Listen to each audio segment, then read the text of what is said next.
Hello बच्चों, welcome to the NSK learner. I am Rupesh आणि आज आपण घेऊन आलेले आहोत CTETच्या एक्झामबद्दल अत्यंत महत्त्वाचा टॉपिक, ज्याचं की नाव आहे लेव वायगोस्की. हे एक मनोवैज्ञानिक आहे. त्यांच्यावर CTETला कमीत कमी 2 ते 3 क्वेश्चन प्रत्येक वर्षी प्रत्येक एक्झाममध्ये येतो म्हणजे येतो. हा टॉपिक हे मनोवैज्ञानिक CTETच्या दृष्टिकोनातून अत्यंत महत्त्वाचे आहे. याच्यावर 2 ते 3 क्वेश्चन येतात म्हणजे येतात. याच्या पहिले आपण बघितलं जीन पियाजेबद्दल माहिती. लेव वायगोस्की तशाच प्रकारे महत्त्वाचे मनोवैज्ञानिक आहेत. यांचा उपयोग आपल्याला पॅडॉलॉजी सॉल्व करताना सुद्धा मोठ्या प्रमाणात होतो. CTETचे एक्झाम सप्टेंबर महिन्यात आहे, त्याच्यामुळे तुम्ही चांगल्या प्रकारे तयारी करा. मी तुमच्यासाठी असेच नवनवीन व्हिडिओ जे इम्पॉर्टंट टॉपिक आहे, ज्याच्यावर क्वेश्चन दरवर्षी येतो म्हणजे येतो, एक्झाममध्ये येतो, एक्झाम ओरिएंटेड टॉपिकच तुमच्यासाठी घेऊन येणार आहे. तर तुम्ही चॅनलला सबस्क्राईब करून घ्या, चॅनलला लाईक करा, व्हिडिओला लाईक करा, कमेंट करा, आपल्या मित्रमैत्रिणीला हा व्हिडिओ शेअर करा, जेणेकरून त्यांनासुद्धा या व्हिडिओचा फायदा होईल. ठीक आहे. तुम्ही चॅनलवर नवीन असाल तर पहिले चॅनलला आपल्या सबस्क्राईब करून घ्या. मी तुमच्यासाठी नवीन नवीन व्हिडिओ चांगले घेऊन येईल, जे की एक्झामच्या दृष्टिकोनातून महत्त्वाचे आहेत. एक्स्ट्राचे कुठलेही व्हिडिओ तुमच्यासाठी मी घेऊन येणार नाही. जे एक्झामच्या दृष्टिकोनातून महत्त्वाचे आहे तेवढेच टॉपिक तुमच्यासाठी घेऊन येईल. तर आज आपल्याला बघायचं आहे लेव वायगोस्की. यांच्याबद्दल माहिती घेताना सर्वात पहिले यांच्याबद्दल थोडे कन्सेप्ट आपण बघूया. यांनी जेवढं माहिती दिलेली आहे ती जे एक्झाम ओरिएंटेड आहे तेवढीच आपल्याला बघायची आहे. तुम्ही कुठली म्हणजे पाठ करायच्या, कुठल्या गोष्टी तुम्ही लर्न करायच्या आणि कुठल्या गोष्टी समजून घ्यायच्या हे सुद्धा तुम्हाला मी सांगणार आहे. ठीक आहे. तर मी जे जे पॉईंट तुम्हाला सांगतो ते तुम्ही तुमच्या नोटबुकमध्ये नोट डाऊन करू घ्या, किंवा तुम्ही हा व्हिडिओ रिपीट बघा, जेणेकरून तुम्हाला ते टर्म चांगल्या प्रकारे समजतील. फक्त ते टर्म न समजता त्याच्यावर एक्झाम्पल कशा प्रकारे येतात हे तुम्हाला समजून सांगेन, आणि पेपरमध्ये क्वेश्चनसुद्धा कशा प्रकारे आलेले आहेत हे सुद्धा आपण बघणार आहोत. ठीक आहे. चला चालू करूया. लेव वायगोस्की. सर्वात पहिले बघा, लेव वायगोस्कीबद्दल माहिती घ्यायची आहे आपल्याला. लेव वायगोस्की हे रशियाचे मनोवैज्ञानिक होते. दिस theory state that the children learn through interaction with society and culture. ही थेरी, लेव वायगोस्कीची जी थेरी आहे, सोशल कल्चरल थेरी, हिच्याबद्दल आपल्याला माहिती घ्यायची आहे. ही जी थेरी आहे, ही theory interaction with society and culture, जो विद्यार्थी, जे मुलं शिकतात ते सोसायटी आणि कल्चर यांच्या माध्यमातून शिकतात असं यांचं मत होतं. यांनी कल्चर आणि सोसायटी याच्यावर सर्वात जास्त भर दिलेला आहे. कुठेही क्वेश्चनमध्ये जर कल्चर आणि सोसायटी याचा जर उल्लेख दिसला तुम्हाला, तर 100% त्या प्रश्नाचं उत्तर तेच असेल. कोलॅबरेटिव्ह लर्निंग, सोसायटी, कल्चर याच्याबद्दल सर्वात जास्तीची माहिती लेव वायगोस्कीने दिलेली आहे. लँग्वेजला महत्त्व दिले आहे. थर्ड पॉईंट काय आहे बघा, याच्यामध्ये थर्ड पॉईंट दिलेला आहे, he give the highest importance to society, culture and language. त्यांनी 3 गोष्टीला अत्यंत जास्ती महत्त्व दिलेलं आहे. सर्वात पहिले लँग्वेज, सोसायटी आणि कल्चर. त्यांचं म्हणणं असं आहे, जेव्हा मुलं शिकतात ते सोसायटी, कल्चर आणि लँग्वेजच्या माध्यमातून शिकतात. सोसायटीतून काही ना काहीतरी शिकतात, त्यांच्यासोबत इंटरॅक्शन करून, म्हणजे त्यांच्यासोबत संवाद साधून शिकतात. सोसायटीमध्ये आईवडील आले, तुमचे मित्रमैत्रिणी आली, शिक्षक वर्ग आला, सर्व गोष्टी. कल्चर, आपल्या संस्कृतीपासून सुद्धा बऱ्याच गोष्टी शिकतात. त्यांचं असं म्हणणं आहे की कल्चर, सोसायटी आणि लँग्वेज या 3 गोष्टीपासून विद्यार्थी हा शिकत असतो. या 3 गोष्टीला त्यांनी महत्त्व दिलं. कुठल्या? सोसायटी, कल्चर आणि लँग्वेज. ह्या 3 गोष्टी तुम्ही लक्षात ठेवा. कुठेही सोसायटी, कल्चर आणि लँग्वेजचा उल्लेख झाला तर लेव वायगोस्की त्याचं उत्तर येणार. ठीक आहे. त्यानंतर 4th नंबरचा पॉईंट काय द्या, फर्स्ट लर्निंग देन डेव्हलपमेंट. त्यांनी सांगितलेलं आहे की भाषा पहिले असते. जीन पियाजेने सांगितलं होतं की विचार पहिले येतो, त्यानंतर भाषा येते. परंतु लेव वायगोस्की म्हणतात की नाही, पहिले भाषा येते त्यानंतर विचार येतात. भाषा पहिले शिकली जाते त्याच्यानंतर विचार येतात. ठीक आहे. त्यानंतर 5 नंबरचा पॉईंट बघा, हे सोशल रचनावादी होते. लेव वायगोस्की हे सोशल रचनावादी होते का नाही? ठीक आहे. रेडिकल होते, ते कट्टर रचनावादी होते. हे सोशल रचनावादी होते. सोसायटीमधून मुलं खूप शिकतात. सोसायटी, कल्चर आणि लँग्वेज याचा सर्वात जास्ती भर होता. ठीक आहे. त्यानंतरचा पॉईंट बघा, language and thinking work separately at the beginning but later they are work together. त्यांचं म्हणणं असं होतं की लँग्वेज आणि जी थिंकिंग आहे, म्हणजे भाषा आणि चिंतन, जे आहे तुमचं ते सुरुवातीला वेगवेगळ्या प्रकारे काम करतात. भाषेचं काम करते, चिंतन करणे चिंतनचं काम करते, परंतु काही वेळेच्या नंतर हे दोघं जण एकत्र काम करतात असं त्यांचं मत होतं. ठीक आहे. त्यानंतरचा पॉईंट बघा काय दिलेला आहे.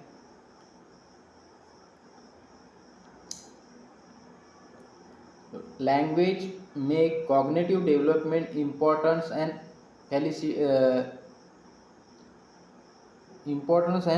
फॅलिसिट it as well as guide cognitive development. म्हणजे त्यांचं असं म्हणणं होतं की जी लँग्वेज आहे त्यांनी अत्यंत जास्त महत्त्व दिलेलं आहे लँग्वेजला. लँग्वेज ही कॉग्नेटिव्ह डेव्हलपमेंटला इम्पॉर्टन्स करते म्हणते, तिला म्हणजे सुगम बनवते म्हणते आणि गाईडसुद्धा करते म्हणते. 3 गोष्टी करते. तिला सुगम बनवण्याचं काम करते आणि तिला गाईडसुद्धा करण्याचं काम कोण करते? लँग्वेज. ठीक आहे. त्यानंतरचा पॉईंट काय, cultural tool play as an important role in the learning process. Cultural tool म्हणजे कुठले? जसं की तुमचा मोबाईल आला, तुम्ही मोबाईलच्या माध्यमातून सुद्धा शिकता. जसं की तुमचं मॅप आला, जसं की तुमचं कॅल्क्युलेटर आलं, टी व्ही आली, लॅपटॉप आला, या सर्वांच्या माध्यमातून तुम्ही शिकता. हे झाले कल्चरल टूल. याच्यावर सुद्धा तुम्हाला क्वेश्चन येऊ शकतो की कल्चरल टूल कुठले कुठले आहे. Map, T V, laptop, language आणि कॅल्क्युलेटर हे जास्त करून एक्झाममध्ये विचारलेले क्वेश्चन आहे. Map, T V, laptop, language आणि कॅल्क्युलेटर हे तुम्ही लर्न करून ठेवा. हे आहे कल्चरल टूल जे तुम्हाला लर्निंग प्रोसेस, जी तुम्ही शिकण्याची प्रोसेस आहे त्याच्यामध्ये मदत करण्याचे काम करते. ठीक आहे. त्यानंतरचा पॉईंट काय आहे, त्यानंतर he give important to the active learning. जसं की जीन पियाजेने सुद्धा ॲक्टिव्ह लर्निंगला महत्त्व दिलं आहे, यांनी सुद्धा ॲक्टिव्ह लर्निंगला महत्त्व दिलं. ॲक्टिव्ह लर्निंग म्हणजे काय, ज्याच्यामध्ये मुलं स्वतःहून शिकतात, स्वतःहून काहीतरी करून शिकतात, ॲक्टिव्हली शिकतात, रोट लर्निंग करत नाहीत, पाठांतर करत नाही, सहभाग घेऊ शकतात, कोलॅबरेटिव्ह वर्क करू शिकतात, ग्रुपमध्ये शिकतात, त्याला म्हणायचं ॲक्टिव्ह लर्निंग. ठीक आहे. त्यानंतर काय, he describe it as a continuous process. Jean पियाजेने जी प्रोसेस सांगली होती कॉग्निटिव्ह डेव्हलपमेंट थेरीमध्ये, डिस्कंटिन्यू प्रोसेस आहे असं सांगितलेलं आहे. परंतु यांचं म्हणणं आहे की यांची जी प्रोसेस आहे किंवा यांची जी थेरी आहे ती कंटिन्युअस प्रोसेस आहे. लर्निंग प्रोसेस ही कंटिन्युअस असते असं यांचं म्हणणं आहे. ठीक आहे. त्यानंतरचा पॉईंट बघा, he give the importance to collaborative group and peer learning. Collaborative लर्निंगला त्यांनी अत्यंत महत्त्व दिलं आहे. कोलॅबरेटिव्ह लर्निंग म्हणजे काय, की सर्वांसोबत ग्रुपमध्ये शिकणे, ग्रुप लर्निंग, पेअर लर्निंग, सर्वांना सोबत घेऊन शिकणे, त्याला म्हणायचं कोलॅबरेटिव्ह लर्निंग. ठीक आहे. त्यानंतरचा पॉईंट काय, not giving important to the biological aspect is one criticism of it. त्यांची एक क्रिटिसिझम आहे. हे क्रिटिसिझम अत्यंत महत्त्वाचं आहे. याच्यावर क्वेश्चन येतो की जीन पियाजे यांना कोणतं क्रिटिसिझम केलेलं आहे, की त्यांना कोणती क्रिटिसिझम आहे त्यांच्या थेरीबद्दल. ठीक आहे. It not giving important to biological aspect. Biological ॲस्पेक्टला त्यांनी महत्त्व दिलेलं नाही. तर हे टर्म लक्षात ठेवा, बायोलॉजिकल ॲस्पेक्ट याला त्यांनी महत्त्व दिलेले नाही. हे त्यांचं एक क्रिटिसिझम आहे. ठीक आहे. त्यानंतरचा पॉईंट काय आहे, he also did not importance to the age. म्हणजे वयानुसार व्यक्ती शिकतो, त्यांनी कुठल्याही प्रकारच्या स्टेजेस दिलेल्या नाही. ही प्रोसेस जी असते म्हणजे लर्निंग प्रोसेस ही कंटिन्युअस असते, वयानुसार नसते असं सुद्धा त्यांचं म्हणणं होतं. ठीक आहे. त्यानंतरचा समोरील पॉईंट बघा काय दिलेलं आहे, काही इम्पॉर्टंट कन्सेप्ट आहे. हे कन्सेप्ट परीक्षेच्या दृष्टिकोनातून अत्यंत महत्त्वाचे कन्सेप्ट आहे. ठीक आहे. सर्वात पहिला कन्सेप्ट काय, MKO. MKO म्हणजे काय, more knowledgeable other. More knowledgeable other म्हणजे काय, असा व्यक्ती जो की ज्या व्यक्तीला कमी नॉलेज आहे त्याच्यापेक्षा जास्ती नॉलेज असलेला व्यक्ती, भलेही तो एजने किंवा वयाने छोटा असू शकतो परंतु त्याला नॉलेज जास्त आहे. काय म्हटलं, टेम्पररी सपोर्ट अँड गायडन्स. तो टेम्पररी सपोर्ट अँड गाईड करतो. मोर नॉलेजेबल व्यक्ती, MOK. जसं की त्याच्यामध्ये कोण कोण येऊ, तुमचे आईवडील येऊ शकतात, तुमचे मित्रमैत्रीण येऊ शकतात, तुमचे शिक्षक येऊ शकतात. याच्यामध्ये वयाची कुठलीही अट नाही. वयानं जरीही मित्र छोटा असला किंवा लहान असला तरीसुद्धा त्याला जर तुमच्यापेक्षा जास्त नॉलेज असेल तर तो तुमचा MKO झाला, जो तुम्हाला टेम्पररी सपोर्ट करतो आणि गाईड करतो. सेकंड कन्सेप्ट कुठला आहे, पहिला कन्सेप्ट झाला MKO. ठीक आहे. सेकंड कुठला आहे कन्सेप्ट, स्केप फोल्डिंग. स्केप फोल्डिंग हा अत्यंत महत्त्वाचा कन्सेप्ट आहे. परीक्षेमध्ये एक क्वेश्चन याच्यावर येतो म्हणजे येतो. स्केप फोल्डिंग. केस फोल्डिंग म्हणजे काय, बडी उम्र या अधिक अनुभवी व्यक्ती द्वारा अस्थायी सहायता और मार्गदर्शन विकास के लिए दिया जाता है। याचं म्हणणं असं आहे की मोर नॉलेजेबल व्यक्ती जो की MKO असतो तो टेम्पररी सपोर्ट करतो. कुठलेही काम करताना तो तुम्हाला टेम्पररी सपोर्ट करतो, त्याला म्हणायचं स्केप फोल्डिंग. स्केप फोल्डिंग उदाहरण इथे दिलं आहे. सायकल चालवताना हा बघा एक्झाम्पल नंबर 1, सायकल चलाना सीखते समय छोटे बच्चे को मदत करना. एखादा मुलगा सायकल चालवत आहे तर त्याला आपण सुरुवातीला त्याची सायकल मागून पकडतो, त्याला सपोर्ट करतो, टेम्पररी सपोर्ट करतो. नंतर तो जसा थोडा थोडा शिकतो तसं आपण सायकलला त्याला सपोर्ट देणं बंद करतो. म्हणजे आपण त्याला टेम्पररी सपोर्ट देतो. परमनंट सपोर्ट देतो का? प्रत्येक वेळेस त्या सायकलला धरून चालतो का? नाही. काही दिवस आपण त्याला टेम्पररी सपोर्ट देतो.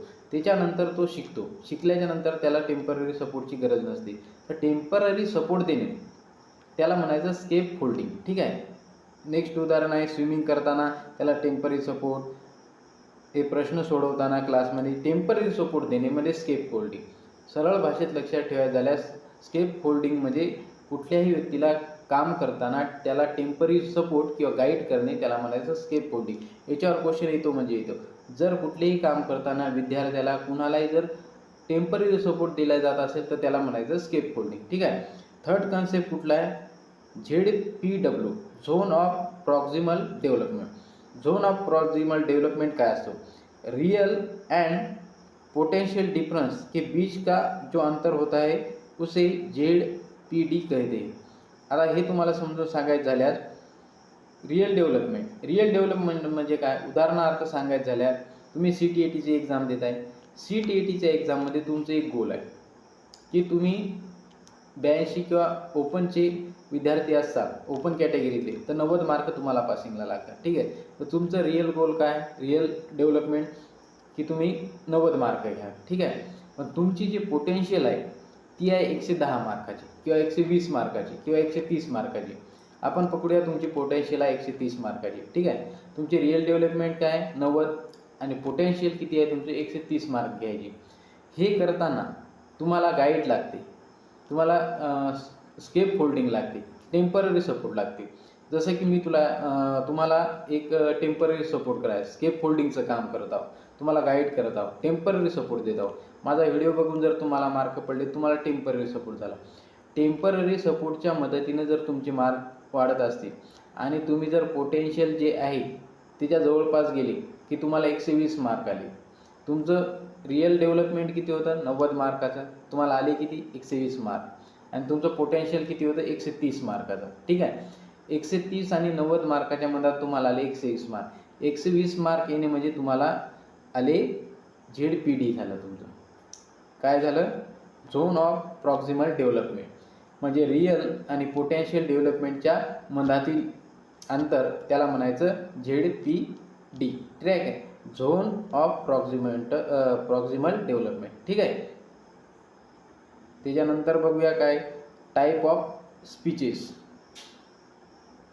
टाईप ऑफ स्पीचेसवर प्रायव्हेट स्पीचवर क्वेश्चन येतो. तर सर्वात पहिलं टाईप ऑफ स्पीचेस आहे सोशल स्पीच. सोशल स्पीच म्हणजे काय? ज्याच्यामध्ये मुलांचं वय असते 2+. Social speech. First language crime म्हणजे रडणे ही त्यांची पहिली भाषा आहे. सोशल स्पीच म्हणजे काय असते? मुलाला काही जरी हवं असेल तो रडतो, त्याला भूक लागली तर तो रडतो, त्याला काही हवं असेल तर तो रडतो, त्याला म्हणायचं सोशल स्पीच. ठीक आहे. सेकंड आहे प्रायव्हेट स्पीच. एक्झामच्या दृष्टिकोनातून हा पॉईंट अत्यंत महत्त्वाचा आहे. Private speech. प्रायव्हेट स्पीचमध्ये 3 वर्ष प्लस लर्नर किंवा विद्यार्थी असतात. याच्यामध्ये काय असते? प्रायव्हेट स्पीचमध्ये स्वतःशी बोलणं. कुठलेही काम करताना a child talk to himself to guide his own action and activities. म्हणजे कुठलेही स्वतःचे काम करताना स्वतःशी बोलणे, स्वतःला गाईड करणे, त्याला म्हणायचं प्रायव्हेट स्पीच. उदाहरण पहिले दिलेलं आहे. इथे बघा एक मुलगा पुस्तकं लावायचं काम करत आहे. एका रॅकमध्ये पुस्तकं लावण्याचं काम करायचं. तो पुस्तकं लावताना स्वतःशी बोलत आहे. हे बोलणे मनातल्या मनात नसते, हे जोरानं बोलतं म्हणजे व्यक्त होत असतो की हे पुस्तक या जागी ठेवायचं, तो पुस्तक 2 नंबरमध्ये ठेवायचं, हे पुस्तक 3 नंबरमध्ये ठेवायचं. हा स्वतःशी बोलत असतो म्हणजे स्वतःला डायरेक्शन देण्याचं काम करतो, सेल्फ डायरेक्शन देण्याचे काम करतो. ज्याच्यामध्ये स्वतःला सेल्फ डायरेक्शन देण्याचे काम होत असेल, स्वतःशी बोलत असेल, कुठलेही काम करताना जर व्यक्ती स्वतःशी बोलत असेल तर त्याला म्हणायचं प्रायव्हेट स्पीच. ठीक आहे. सेकंड एक्झाम्पल काय दिलेलं आहे बघा. हा मुलगा पझल सॉल्व करत आहे. पझल सॉल्व करताना स्वतःशी बोलत आहे. हा पझल कुठं ठेवायचा, तो बॉक्स कुठं ठेवायचा, हा तुकडा कुठे ठेवायचा, स्वतःशी बोलणे, याला म्हणायचं प्रायव्हेट स्पीच. थर्ड याच्यात बघा इथे दिलं आहे. थर्ड याच्यात गुगलवर सर्च करत आहे स्वतःशी, CTET बद्दल मला माहिती पाहिजे.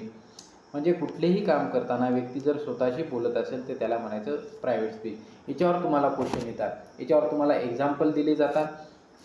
एखादी व्यक्ती काम करत आहे आणि ती स्वतःशी बोलत आहे.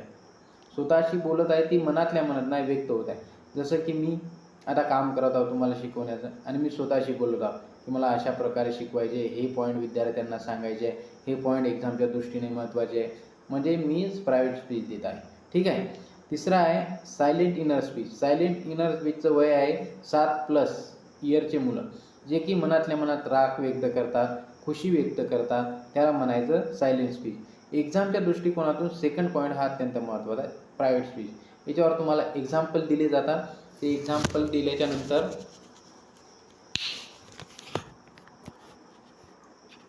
याच्यावर तुम्हाला एक्झाम्पल दिले जातात. एक्झाम्पल दिल्याच्या नंतर तुम्हाला विचारलं जाते, त्याला म्हणायचे प्रायव्हेट स्पीच. ठीक आहे. त्यानंतरचा टॉपिक बघूया आपण. Learn by interaction with society. सोसायटीशी इंटरॅक्शन करून शिकणे. ठीक आहे. याच्यात 3 प्रकारे व्यक्ती शिकतो किंवा 3 प्रकारे लर्नर शिकतात. एक असते कोलॅबरेटिव्ह लर्निंग, दुसरी असते कोऑपरेटिव्ह लर्निंग आणि तिसरी असते रेसिप्रोकल लर्निंग. ठीक आहे. सर्वात पहिले आपण बघूया कोलॅबरेटिव्ह लर्निंग. कोलॅबरेटिव्ह लर्निंग म्हणजे काय? सर्व स्टुडंट एक ग्रुपमध्ये अध्ययन करतात. अध्ययन करतात म्हणजे काय? शिकतात. ग्रुपमध्ये शिकणे, त्याला म्हणायचं कोलॅबरेटिव्ह लर्निंग. जसं की एखादा प्रयोग, जसं की एखादा प्रोजेक्ट तुम्ही करायला आहे तर कोलॅबरेटिव्ह लर्निंग झाले. कोलॅबरेटिव्ह लर्निंगचा एक ग्रुप असतो, तो ग्रुप मिळून एक प्रोजेक्ट सादर करतो, त्याला म्हणायचं कोलॅबरेटिव्ह लर्निंग. सेकंड आहे cooperative learning. What is mean by cooperative learning? Cooperative learning म्हणजे काय? हे सुद्धा ग्रुपमध्ये स्टडी करतात किंवा ग्रुपमध्ये विचाराचं देवाणघेवाण करतात, परंतु याच्यामध्ये एकमेकाशी कोऑपरेट करतात. जसं की एखाद्या विद्यार्थ्याला किंवा एखाद्या व्यक्तीला थोडं कमी माहिती असेल किंवा त्याला तेवढी माहिती नसेल तर त्याला कोऑपरेटिव्ह करून याच्यामध्ये अध्ययन केले जातं, त्याला म्हणायचं कोऑपरेटिव्ह लर्निंग. ठीक आहे. रेसिप्रोकल लर्निंग हे एक्झामच्या दृष्टीने अत्यंत महत्त्वाचा पॉईंट आहे. रेसिप्रोकल लर्निंग म्हणजे काय? रेसिप्रोकल लर्निंग म्हणजे काय? विचाराचे आदानप्रदान होत असते. जसं की इथे सांगितलं आहे, टीचर विद्यार्थ्याशी बोलतो, विद्यार्थी टीचरशी बोलतो, विद्यार्थी प्रश्न विचारतो, टीचर उत्तर देते, याला म्हणायचं रेसिप्रोकल. एकमेकाला मदत करून शिकतात. Reciprocal learning. Student study in a group. Intelligent student who have skill help weaker student. There is also exchange of knowledge between teacher and student. म्हणजे नॉलेजचे एक्सचेंज होते याच्यामध्ये, त्याला म्हणायचं रेसिप्रोकल. जर एखाद्या क्लासमध्ये क्लास टीचर शिकवत असेल, क्लास टीचरला जर विद्यार्थ्याने काही प्रश्न विचारला, त्याचे उत्तर टीचर देत असेल किंवा टीचर विद्यार्थ्याला काही सांगत असेल, म्हणजे विचारचं जर देवाण होत असेल तर त्याला म्हणायचं रेसिप्रोकल लर्निंग किंवा टीचिंग. ठीक आहे. आता याच्यानंतर आपल्याला सर्व तुम्हाला कन्सेप्ट समजले असेल अशी अपेक्षा करतो. आता त्याच्यावर क्वेश्चन कशा प्रकारे येतात ते बघा. हे क्वेश्चन PYQ एक्झाम्पल आहे, सर्व प्रिव्हियस इयर क्वेश्चनचे काढलेले आहे मी. त्याच्यावर क्वेश्चन आपले जेवढे टॉपिक मी तुम्हाला आतापर्यंत शिकवले त्याच्या बाहेर क्वेश्चन कशाही प्रकारे जात नाही. जे टॉपिक मी तुम्हाला आता जे टीच केले तेवढेच तुम्ही लर्न करा, तेवढेच तुम्ही पाठ करा, तेवढेच तुम्ही समजून घ्या. त्याच्या बाहेर तुम्हाला क्वेश्चन जाणार नाही. तुमचे क्वेश्चन म्हणजे 3 मार्क तुमचे आजच फिक्स झाले म्हणून समजा. सर्वात पहिले क्वेश्चन बघा काय आहे. अकॉर्डिंग टू द लेव वायगोस्की थेरी. आणि दुसरी एक गोष्ट सांगायची म्हणजे तुम्ही ह्या जे टर्म आहेत त्या इंग्लिशमध्ये लर्न करण्याचा प्रयत्न करा. कारण की जेव्हा पेपर लँग्वेज 2 हिंदी आणि इंग्लिशमध्ये असतो, हिंदीमध्ये काय होतं की जे टर्म आहेत त्याचे अलग अलग प्रकारे तुम्हाला विचारू शकतात, पण इंग्लिशची टर्म एकच राहते, त्याच्यामुळे तुम्ही इंग्लिशमध्ये लर्न करण्याचा प्रयत्न करा. ठीक आहे. अकॉर्डिंग टू द लेव Vygotsky what is meant by the term of स्केप फोल्डिंग. ठीक आहे. बघा क्वेश्चन डायरेक्ट आहे. क्वेश्चन कधीचा आहे? फेब 2026 म्हणजे फेब्रुवारी 2026 पेपर 1 मध्ये क्वेश्चन आहे. स्केप होल्डिंग कशाला म्हणतात? ठीक आहे. स्केप होल्डिंग कशाला म्हणतात मी तुम्हाला टाकेल की टेम्पररी सपोर्ट. कोणत्याही विद्यार्थ्याला किंवा कुणालाही शिकताना जर टेम्पररी सपोर्ट दिला जात असेल तर त्याला म्हणायचं स्केप होल्डिंग. ठीक आहे. पहिला बघा काय आहे option. The strategy which is the more knowledgeable person provide the support and guidance to the help to less knowledgeable person learn in new skill concept. याचं उत्तर पहिलेच असणार गाईड अँड सपोर्ट. ठीक आहे. गाईड आणि सपोर्ट करणे याला स्केप होल्डिंग म्हणतात. ठीक आहे. दुसरे ऑप्शन बघायचे सुद्धा तुम्हाला काम नाही. जिथं गाईड आणि सपोर्ट दिसला तिथं स्केप होल्डिंग. ठीक आहे. त्यानंतर बघा question number 2. Lev Vygotsky theory has been criticise for. Lev वायगोस्कीची थेरी कशासाठी क्रिटिसाइज केली? तुम्हाला मी सांगलं होतं की त्यांनी बायोलॉजिकल ॲस्पेक्टला काय केलं होतं? इग्नोर केलं होतं. ठीक आहे. त्यांनी काय केलं होतं? ओव्हरलुक केलं होतं. तर ऑप्शन नंबर बघा 2. Overlooking the role of genetic and biological in the course of learning. Option number 2. ठीक आहे. बघा आपण जे कन्सेप्ट शिकलं त्याच्या बाहेर क्वेश्चन जात नाही. फक्त तुम्ही ज्या टर्म विषयी तुम्हाला सांगितलेल्या आहे ते चांगल्या प्रकारे लर्न करण्याचा प्रयत्न करा, समजून घेण्याचा प्रयत्न करा. समजून घेण्यावर तुम्ही जास्त भर द्या. काय की एक्झाम्पल थ्रू तुम्हाला क्वेश्चन विचारला जातो. डायरेक्ट तुम्हाला डेफिनेशन किंवा त्याचा अर्थ विचारला जात नाही. तुम्हाला एक्झाम्पल दिल्या जाते आणि एक्झाम्पल थ्रू तुम्हाला क्वेश्चन विचारला जातो. हे दोन्ही क्वेश्चनसुद्धा आपल्या जे कन्सेप्ट आपण शिकला त्याच्या बाहेरचे नाही आणि पेपरमधले आहे. ठीक आहे. आता paper number 2 February 2026 paper number 2 मध्ये आलेले क्वेश्चन बघा. याच्यामध्ये सुद्धा 2 क्वेश्चन आले होते. एकूण 3 क्वेश्चन आले होते. एक लँग्वेजवर, पण आपण CDPचं सिलेबस करत आहोत त्याच्यामुळं आपण ते 2 क्वेश्चन फक्त इथे ॲड केले आहे. जीन पियाजे and Lev Vygotsky are similar their belief that. Jean पियाजे आणि लेव वायगोस्की यांची कुठली गोष्ट सिमिलर होती किंवा त्यांचा बिलीव होता हे विचारलेलं आहे. तर कुठलं होतं? The language influence the determinant thought. भाषा प्रभावित करते. Language influence and determinant thought हे लेव वायगोस्की म्हटले, पण याचा विरोध जीन पियाजे यांनी केलेला आहे. कल्चरबद्दल लेव वायगोस्की म्हटले, पण याचा विरोध यांनी केलेला आहे, जीन पियाजे यांनी केलेला आहे. ठीक आहे. Development of children take place in the स्टेजेसबद्दल जीन पियाजेने सांगितले आहे, पण वायगोस्कीने सांगितलेले आहे. यांचे दोघांचे कुठे मत मिळाले हे विचारलेलं आहे आपल्याला. Childrens are involve in the process of meaning making. ठीक है. बच्चे अर्थ निर्माण की प्रक्रिया में शामिल हो. अर्थ निर्माण की प्रक्रिया किंवा ॲक्टिव्ह लर्निंग थ्रू मुलं शिकतात असं दोघांचं सुद्धा म्हणत आहे. याचं उत्तर येणार ऑप्शन नंबर 4. ठीक आहे. त्यानंतर बघा नेक्स्ट क्वेश्चन. लेव वायगोस्की प्रोपोज दॅट. लेव वायगोस्कीने काय सांगितलं मध्ये? लेव वायगोस्कीने प्रस्तावित किया था की children thinking quantitative different from adult. हे नाही सांगितलेलं आहे. Children thinking qualitative different from adult हे यांनी सांगितलं आहे, जीन पियाजे यांनी सांगितलं. Childrens have lot of potential which include takes they can also be do with the other support. ठीक आहे. यांनी अदर सपोर्टबद्दल सांगितलेलं आहे, स्केप होल्डिंगबद्दल. ठीक आहे. Option number 3. नेक्स्ट क्वेश्चन बघा. हे क्वेश्चन आलेले आहे डिसेंबर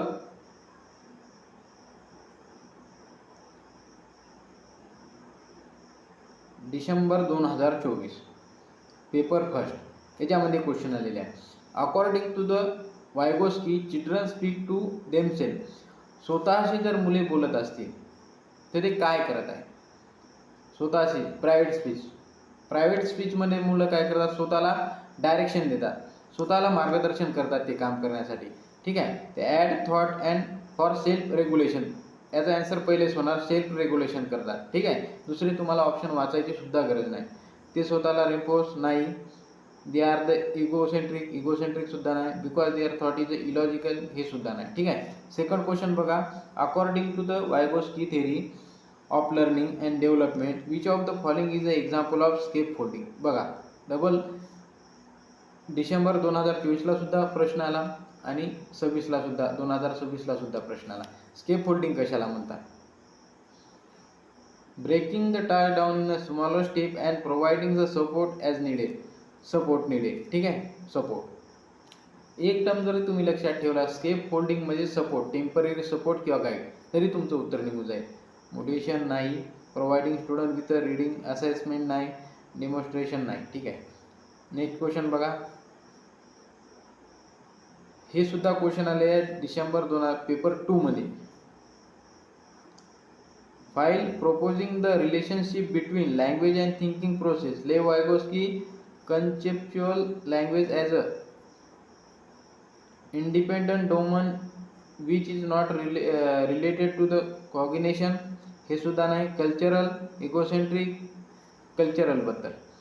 कल्चरल टूल जे असतात म्हणते, तुम्हाला मी सांगितलं कल्चरल टूल्स ज्याच्यामध्ये लँग्वेज येते, मॅप येते, कॅल्क्युलेटर येते, टी व्ही येते, लॅपटॉप येते, हे जे आहे आपल्या लर्निंगला सुगम बनवतात, इम्पॉर्टन्स देतात, गाईड करतात. ठीक आहे. याचा ऑप्शन येणार सेकंड. त्यानंतर बघा लेव Vygotsky view cognitive development as. लेव वायगोस्कीचा व्ह्यू काय होता कॉग्नेटिव्ह डेव्हलपमेंटवर. कॉग्नेटिव्ह डेव्हलपमेंटमध्ये लेव वायगोस्की कशा प्रकारे मुलं शिकायला पाहिजे म्हणतात. ठीक आहे. Effective adaptation to the environmental process नाही, collaborative process. Option number second. याचं उत्तर येणार ऑप्शन नंबर सेकंड. कोलॅबरेशनवर त्यांनी सर्वात जास्ती भर दिला. ठीक आहे. अशा प्रकारे आपण लेव वायगोस्कीबद्दल माहितीसुद्धा घेतली, एक्झाम्पलसुद्धा बघितले. मी जेवढे कन्सेप्ट तुम्हाला सांगले तेवढेच तुम्ही लर्न करा, त्याच्याबाहेर क्वेश्चन जाणार नाही आणि तुमचे 3 मार्क फिक्स झाले म्हणून असे समजून जा. ठीक आहे. हे एवढेच कन्सेप्ट तुम्ही नोट डाऊन करून घ्या. तुम्हाला व्हिडिओज बार बघा, रिपीट बघा, जेणेकरून तुम्हाला तो कन्सेप्ट समजेल. एक्झाम्पल थ्रू समजून घेण्याचा प्रयत्न करा, कारण की याच्यामध्ये तुम्ही रट्टा मारून करू शकत नाही. तुम्हाला जर ते कन्सेप्ट किंवा ते टर्म जर समजून घेतली तुम्ही, तर तुम्हाला प्रश्न सोडवायला सोपं जाईल. प्रश्न फिरून विचारतात, एक्झाम्पल देतात. तुमचा कन्सेप्ट जर क्लिअर असेल तर तुम्हाला ते सॉल्व करता येईल. ठीक आहे. अशा प्रकारे आपण कन्सेप्ट समजून घेतला, त्याच्यावरचे PYQ सुद्धा बघितली. असेच मी तुमच्यासाठी नवीन व्हिडिओ घेऊन येईन, जे की तुमच्या एक्झामच्या दृष्टिकोनातून महत्त्वाचे आहे. असे टॉपिक मी तुम्हाला घेईन ज्याच्यावर की 3-4 क्वेश्चन येतात. ठीक आहे. तुम्ही चॅनलला नवीन असाल आपल्या, तर चॅनलला सबस्क्राईब करून घ्या. व्हिडिओ आवडला असेल तर लाईक करून घ्या. तुमच्या मित्रमैत्रिणींना शेअर करा. आपल्या NS केअर लर्निंग चॅनलला सपोर्ट द्या. ठीक आहे. धन्यवाद.